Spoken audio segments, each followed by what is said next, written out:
Oh, we should say Leela was a stock question. Uh, Welcome everyone. This is my first ever show on YouTube where I am doing all the technical parts. So a bit nervous to be honest. Uh, can you just let me know if everything is in order and if you can hear me? Uh, is the audio and video fine?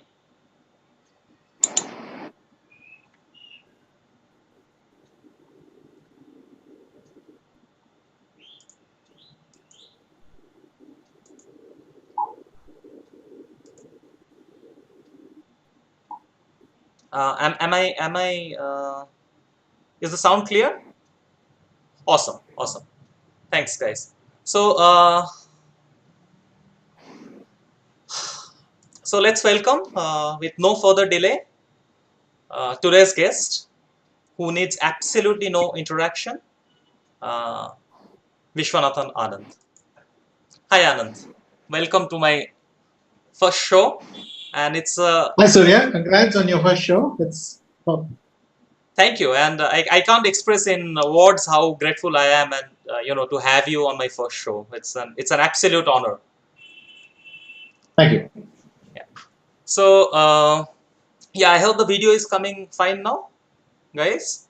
Yeah. They're saying no video.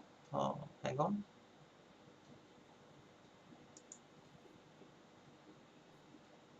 Awesome. Yeah. So video is there. Good. Good. So all right. So in this show, we'll be having few questions for Anand, and then we'll be seeing a certain position. So shall we start with the question, Anand? Sure. Awesome.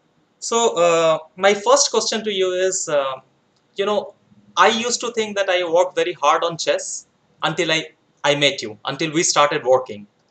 The definition of working hard and dedication changed for me completely since we started working. So I want to know, what is the thing that you like most about working, and do you ever get bored while working on chess? Well, it's interesting you say that. I would guess that in 2002 that was probably true. Um, but by the time you sent me this Arshangelsk idea and that I used with Topolov, I can say, Right. I wasn't completely sure who was the harder worker. Um, and there are many occasions where I look at you hammering away at a position, and I think, yeah, this is a guy who can concentrate and focus on a problem till he solves it. So this is all relative. I've also had moments when I look at you and think, or let's put it another way, we always tend to think that we are not working at full steam, but others are. So probably the answer is somewhere in the middle. That's a great compliment, Anand. The only thing I feel is, for me, it was very important to work deeply on one line because I was playing only one line. While you, on the other hand, you were very versatile. You were playing pretty much everything, and yet you were very deep. Yes. I mean, when we before we were working together casually, not casually but infrequently, I mean. But obviously, starting 2008, we were working much more focused fashion. But in those days, I used to envy you, Radek, uh, and how much work you could put in. Um, so it always felt back and forth. Right, right. So, moving on to my next question. When I started playing chess, like million others, we had a hero to look for. You set the benchmark. We had some sort of idol.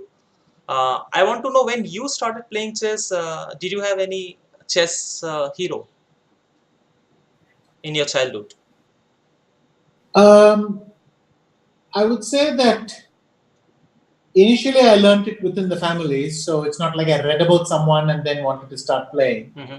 And it's a very interesting question whether I'd heard of the game called chess before I started to play. I mean, Oh. literally, as I remember it, one day my siblings were playing chess, and I went to my mother and said, "I want to play that also." Uh-huh. And she taught me, and that's how it started. But and I never asked her this, which is actually an interesting thing. Is like, did I know anything did I know that there was a game called chess before this Right. day when I presumably asked her this question? That's hard to answer. So, in my case, I eventually heard of this man called Horowitz Mm-hmm. because my sister found a chess book by Mm-hmm. Horowitz. And through that book, I read the first few names and I kind of wrote along like that. And I must have eventually found my way to Fisher and Right. later on Tal and Karpov and so on. But I simply don't, I think since that's how I came to chess, my connection was purely my mother. Right. Right.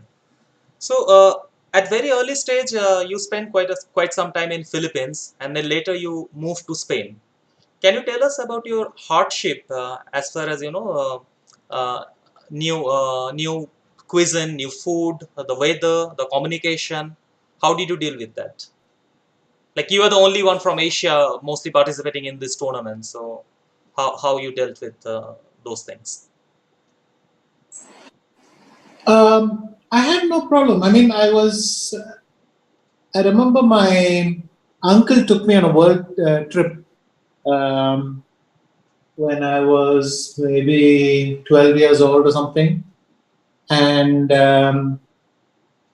before that, a couple of years before that, I had been in the Philippines. It was originally supposed to be a 3-year posting for my father there. Ah, okay, that way, I yeah. think it's different. I think it's different when you go as an 8-year-old. Or what was it? When I reached there, I was just turning 9. Mm-hmm. Because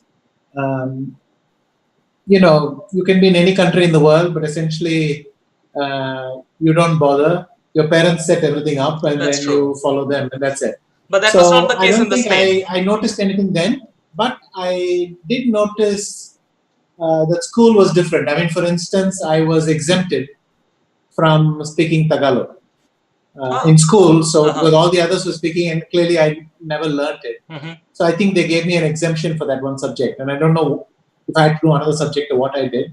Mm-hmm.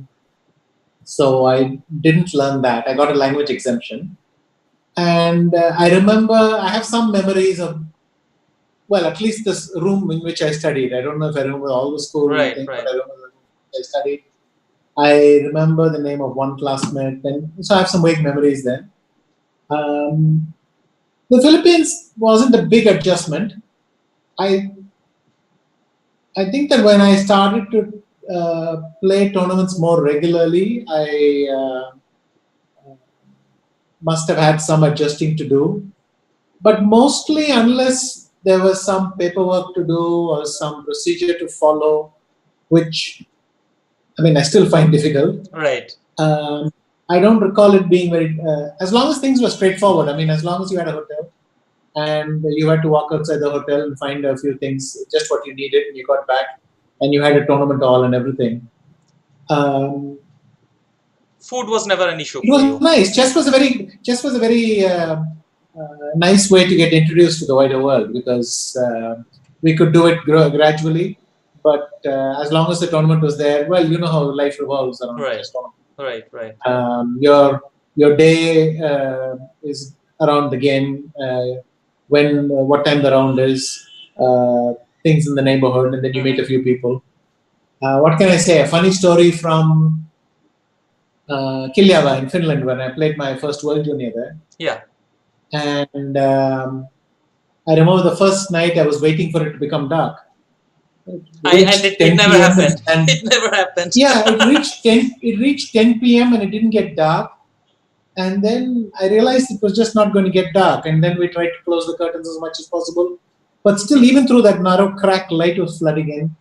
And then finally, you got fed up with trying to go to sleep and you got out and you went for a walk. So there was a lake around the complex. Mm-hmm. And by the way, near the lake was a sauna also. It's Finland. Yeah. So I went for a walk in the lake, and already some of the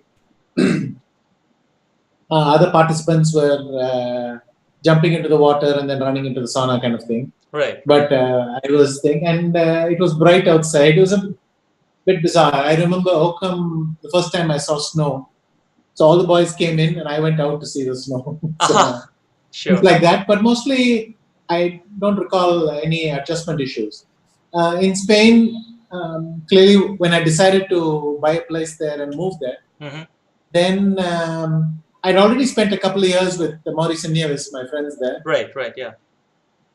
visiting them and all. So it was transitional. But of course, there again, I got a lot of help. Mm-hmm. Nieves arranged all the details so that there was very little I had to do, and so on. I don't remember any particular hardship. Mostly, it just seemed to be a very natural environment, and that was it. Wonderful. Yeah.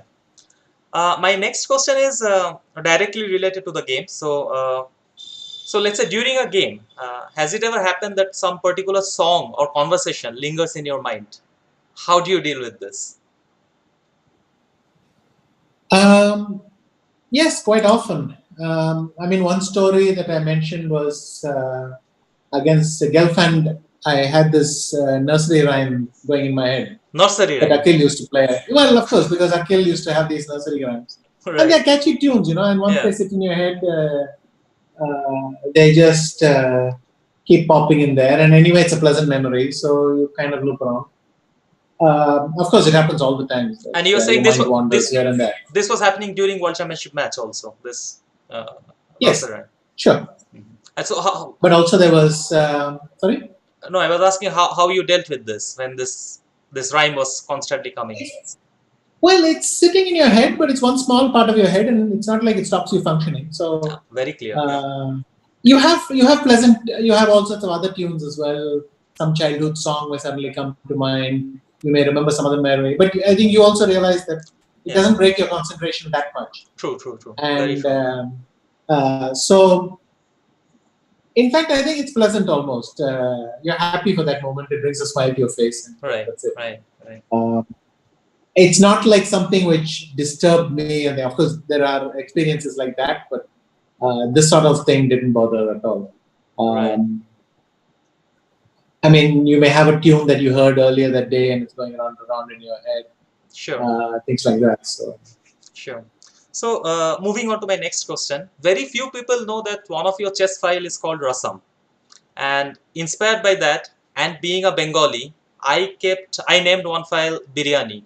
So I just want to know if we are cooking similar things in the file. What do you keep in Rasam, and why is it called Rasam? well, I simply wanted a name which, if somebody broke into my computer, they wouldn't immediately suspect that file. So, They will not. and it's a whimsical thing. It's like people name. It's like a name you give to your password. I mean, the name you use for your password or something. Right. Right. It's something whimsical, something you remember. The pun for me was food for thought. So that was the idea. Sure. Sure. So that was what I thought. I thought food for thought. Okay, let's put rasam. And that was my notes file actually. Right. Right. Now it's too late. But anyway. So so when I look at my own game, yeah. So I think probably just 1% of the game were decided just out of the opening. Mostly it is middle game and end game where it is getting decided. But yet, ironically, when I look at my own work, most of the time I devoted on opening. So is it because opening is the easiest thing to do? That's why we see openings. And how can one improve the other aspects of the game, which is much more difficult to do? Because opening is a lot of memorization and you use engine and so on.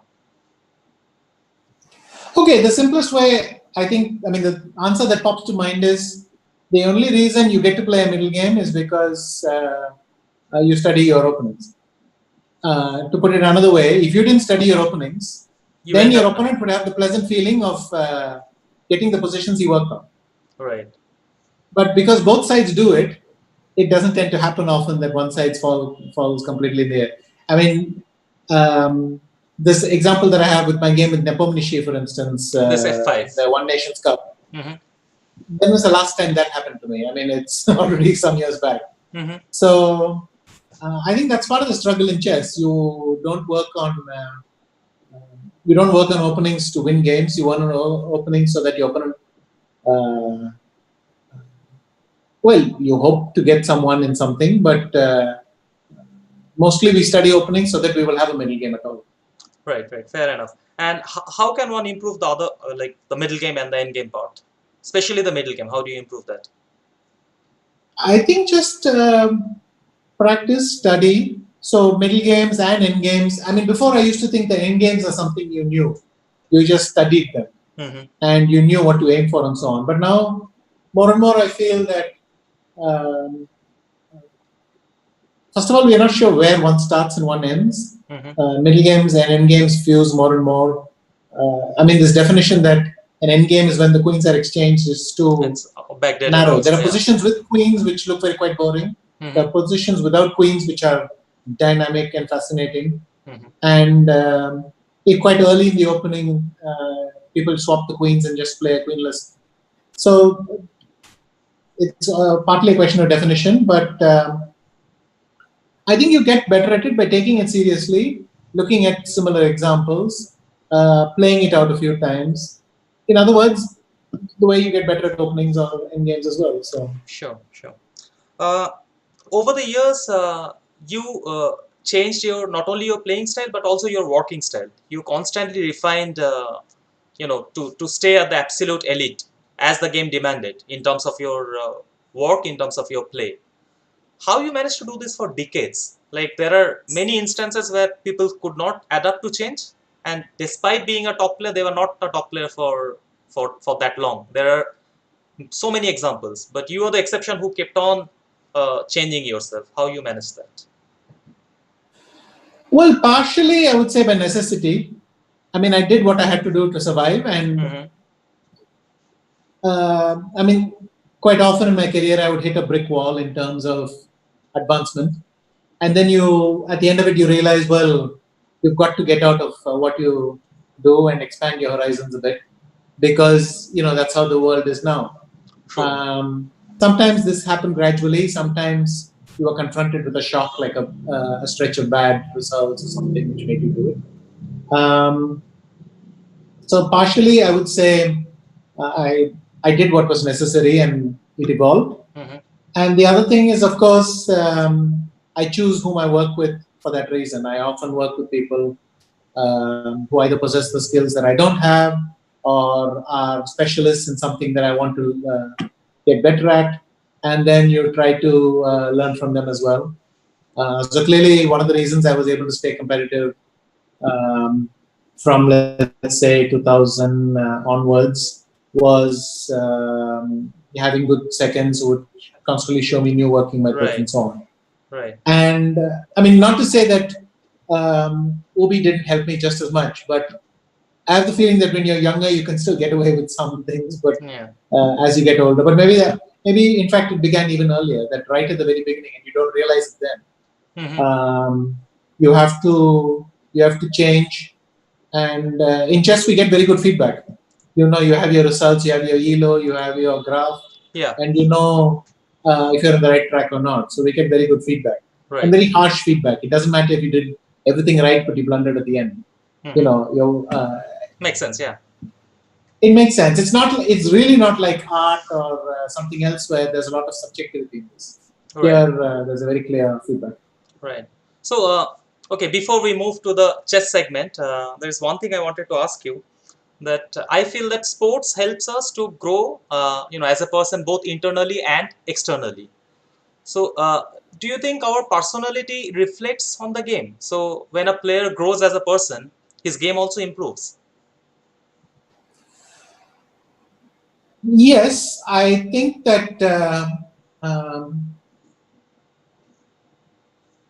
in the end you bring yourself to the table. I mean, they can't put it any other way. And I think you will bring your personality. Um, so a lot of people think that chess players remember everything or they have fantastic concentration. But you and I know that there's a lot of details in that statement. Yeah. It's broadly true, but there's a lot of details in that statement. When you concentrate, you find that what you like doing, you do well, just like everybody else. Thing, but just trains you to maximize what you have. Right. In the end, we don't change that much. Even with all the changes, I will see things now that I recognize from my teens. We don't change that much. Right. Right. So in the end, you bring your personality table, because I guess that's who you are, your impulses, what you do naturally, and so on.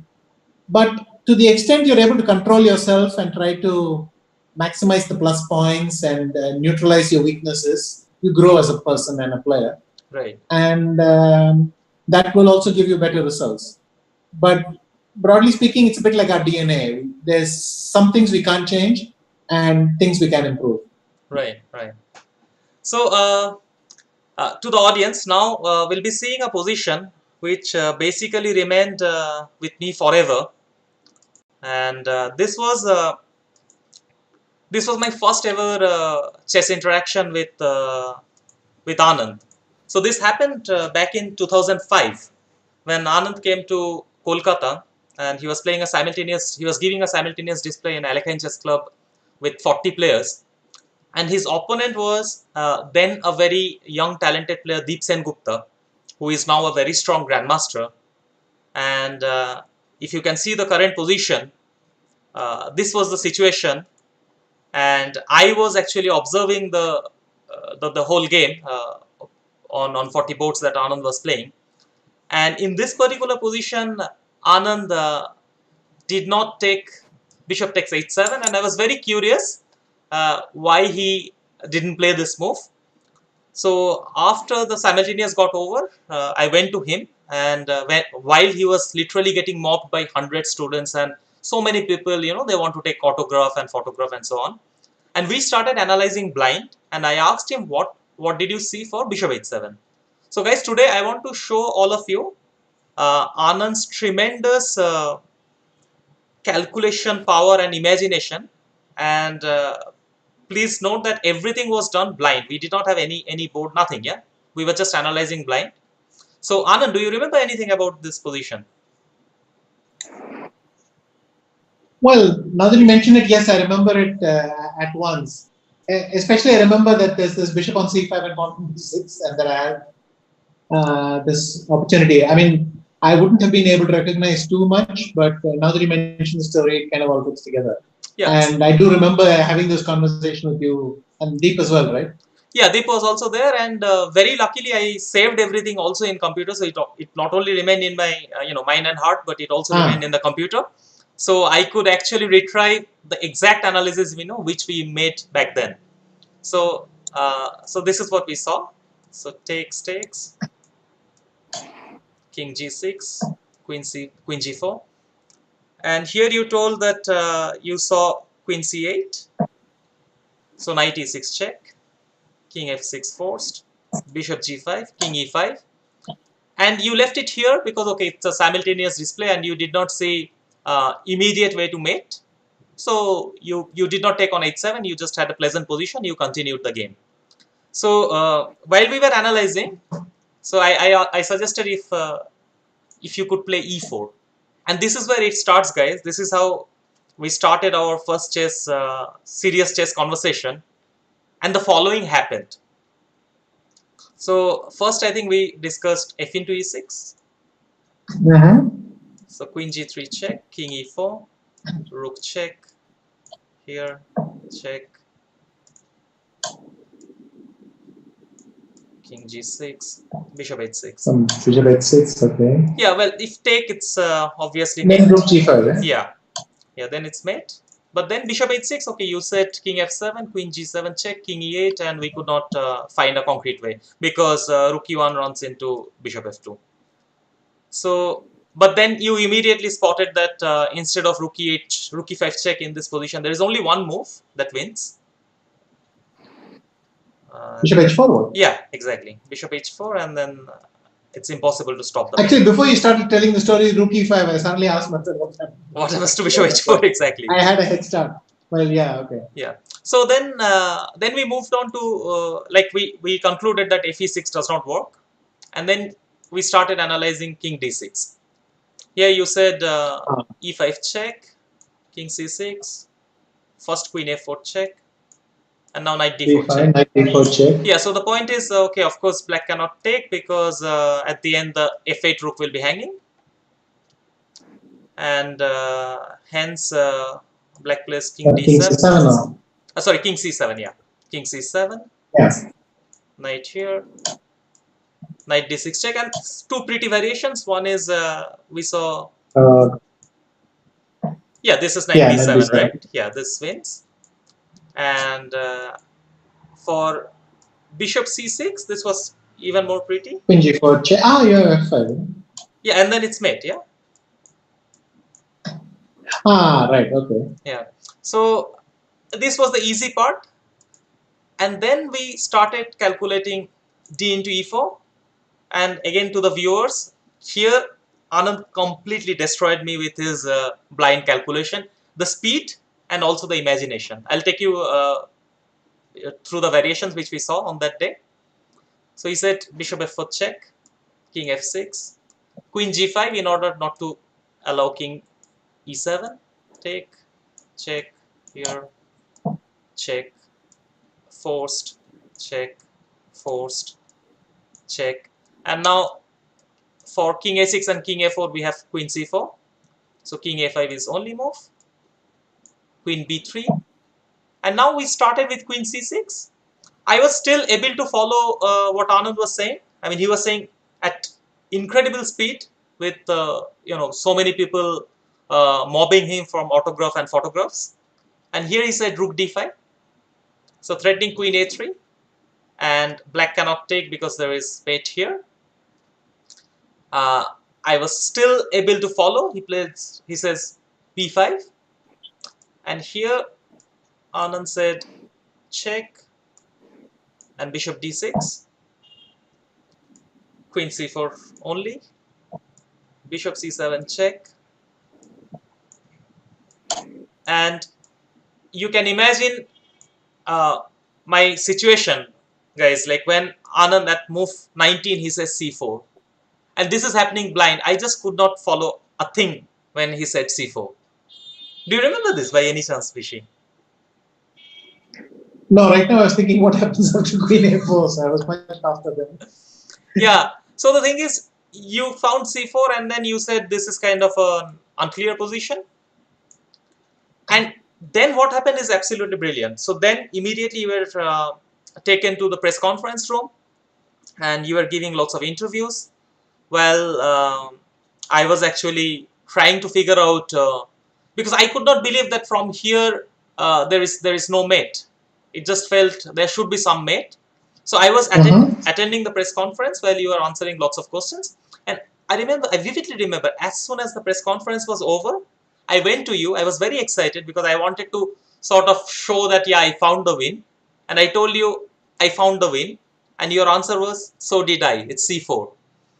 And then for me, it was like, how could you even think while giving the press conference? So it turns out that after.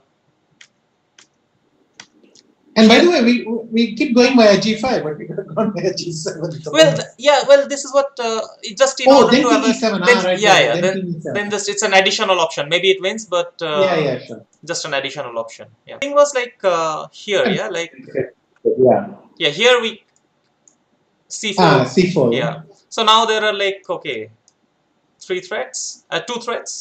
Oh, sorry. Yeah. And for b5, I think rook d6. Yeah, and queen e6, queen c7 is mate. So yeah, so this was like our first ever chess encounter. First ever chess encounter. Well, you can also show that photo from Goodrick, but yeah. Well, that was pretty much one-sided. I wish I had the game recorded, but somehow I don't have the score sheet actually. Which score sheet? Well, the first Simul we played. I mean, you played Simul. Oh no, I meant when you came to Goodrick at the airport. But yeah, sure. So yeah, so moving on to my towards the final questions. I want to ask you how chess has helped you in real life? Like how it has helped you in real life, and how it helps you in to deal with the current COVID-19 situation. Um, I I don't think I can break it up that easily. So I don't know how to break a decision into what I do because I'm a chess player or see it that thing. I mean, it's a little bit like asking a fish how does being in the water help it cope with other situations. I mean, it's the only thing it's used to sort of. No? Right, right, In a sense, chess players, how chess helps us make this decision or that decision is a very hard question to answer. I I thought of a couple of parallels. I mean, I tried to think what kind of an opponent COVID is. right. And, in a game between humans, you will often have swings. Mm-hmm. If you make four good defensive moves in a row or something, your morale will go up. You'll feel more confident. Your opponent will get disheartened. Equally, if the position changes this way, that way, you escape a few times. All these things affect your mood. Right. Um, the COVID virus reminds me most of all of a computer. Computer. Yeah, because in the sense that it has no emotional noise at all. It's trying to do its one thing, which is very similar to how a program plays chess. But Right. to us, it looks as if it's a serious opponent. In fact, well, it's a strong opponent. Yeah. But to it itself, it's just doing zeros and ones, if you like. Right. And the parallel I had was that just like against a computer, you making good moves in a row doesn't improve your odds of anything. Right. In the same way, um, it doesn't matter if you wore the mask yesterday and you were a good boy yesterday and you did everything correctly and you avoided contact with the thing. Maybe you get lucky 6 days in a row, but in the seventh day, the same danger is still there. And in a way, this feels like how you play against a computer. The game goes on, and you have to concentrate to the very end. Um, the other thing is maybe chess players have this feeling that if you do things correctly, but your opponent also doesn't make a mistake, then you'll still be stuck at equality. Uh, I don't. So it's not like you doing the right thing a few times in a row automatically means some reward. We all have the strong sense that the equilibrium is only broken when someone makes a mistake. Right. Right. But as you can see, I'm desperately trying to come up with something. It's not very convincing, my uh, description of what chess helps us with in COVID. Yeah. So I'm straining here for an analogy. Right. Right. Well, you have been. I mean, you have inspired entire Indian population, I would say, as far as sports is concerned.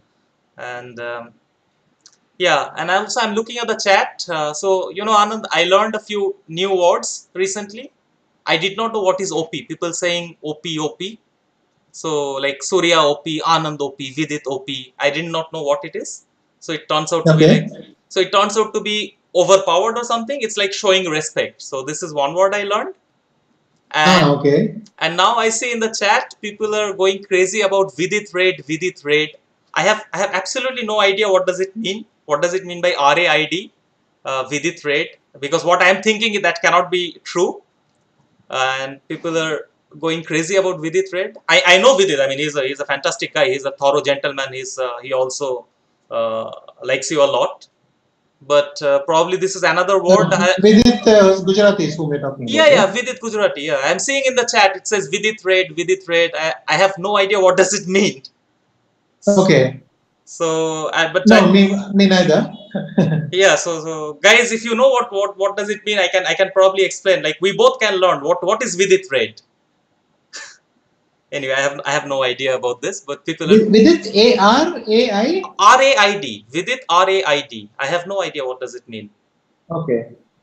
So No, that one's I have no idea. I mean, I know Vidit. He's a very nice guy and everything. So if I know, maybe I should ask Vidit about this. What does it mean? He wants us to raid him, or so? Anyways, thank you, Anand, for joining us, and see you for the next episode then. Yeah, Awesome. look So forward.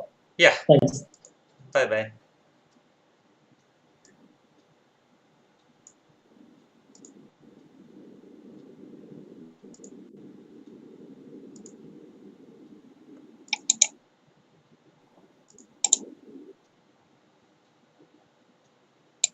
Uh, all right, guys. That was the that was the conversation with the legendary Vishy Anand. It was a pleasure to have him on the show, obviously, and hey, it's very nice of him that he agreed to come for the uh, couple of next shows also. And our next show will be day after tomorrow. That is Monday at 9 o'clock, same time. And yeah, few things I wanted to share. So one is, if you want to ask Anand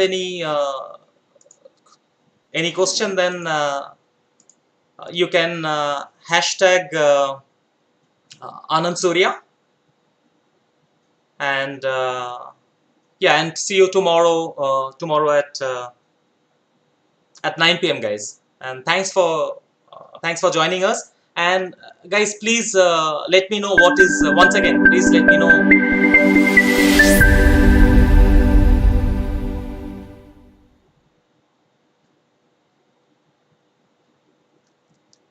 Yeah, please let me know what does it mean by Vidit Red, because I know Vidit is a thorough gentleman, and he would not love to see something uncool if you're writing here while Anand is on the show. So I'm sure whatever you guys meant is good.